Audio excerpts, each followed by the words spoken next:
আশেপাশে একটা gift shop আছে, যাওয়ার সময় তোমাকে ওখানে নিয়ে যাবো। ওকে? ঠিক আছে, তাহলে তো খুব ভালো হয়। কিন্তু আপনি কি আমার সঙ্গেই বাড়ি ফিরবেন? তুমি চিন্তা করো না রোশনি, তোমার কোনো ভয় নেই। যাওয়ার সময় তোমাকে একটু আগেই নামিয়ে দেবো, কেমন? আরে বাবারে, কি জোরে ঝড় বৃষ্টি শুরু হয়ে গেল। হ্যাঁ, তো ভালো তো। এটার মধ্যেও তো কেমন একটা নতুনত্ব রয়েছে, তাই না? আমার জন্মদিনে কোনোদিন ঝড় বৃষ্টি হয়েছিল বলে আমার মনে নেই। আদেও হয়েছিল কিনা সেটাও আমি জানি না। আচ্ছা, আপনি কি খাবেন বলুন? আমি কি খাবো সেটার প্রস্তাব তো আমি তোমাকে দিয়েছিলাম। আমি তো বলেছিলাম তোমাকে নিয়ে আমি বেরোবো খেতে, তাই না? আপনি খেতে বলেছিলেন। আজকে আপনার জন্মদিন, তাই খাওয়ানো তো আমারই উচিত।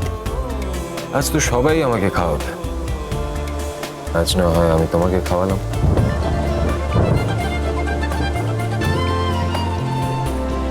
তুমি তো চলেই যাচ্ছ, আবার কবে আসবে না আসবে কে জানে।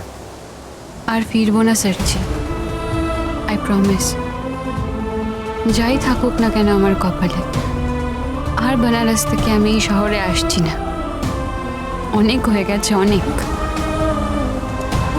আচ্ছা, বেশি দিনের জন্য কিন্তু যেও না, হ্যাঁ?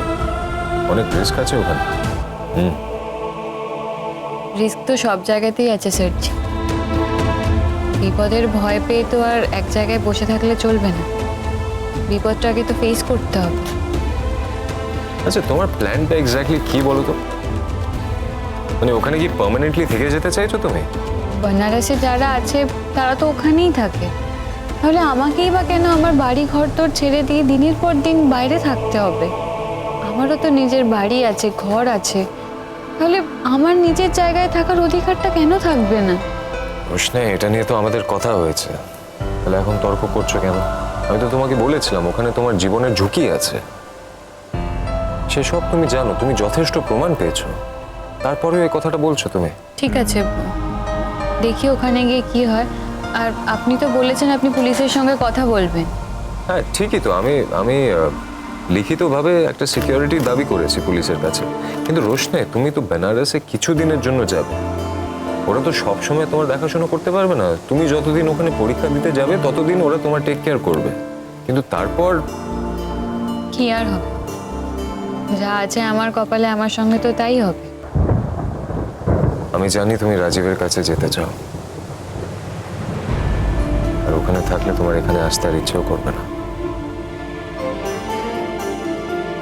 অনেক দিন ধরে তো রাজীব আর তুমি আলাদা রয়েছো, আমি বুঝতে পারছি। আপনি মাঝে মাঝে কি বলেন আমি সত্যিই বুঝতে পারি না স্যারজি। যেটা সত্যি সেটাই বললাম। আমি তো তোমাকে বলেছি রাজীব কলকাতায় এসেও একটা চাকরি করতে পারে, তোমার সঙ্গে থাকতে পারে, আর তারপর তোমরা যদি মনে করো রাজীবের সঙ্গে তোমার। স্যারজি, আজকে এসব কথাগুলো থাক না। রোশনাই সোম থেকে রবি প্রতিদিন রাত 8:30টায় স্টার জলসায় ও ডিজনি প্লাস হটস্টারে।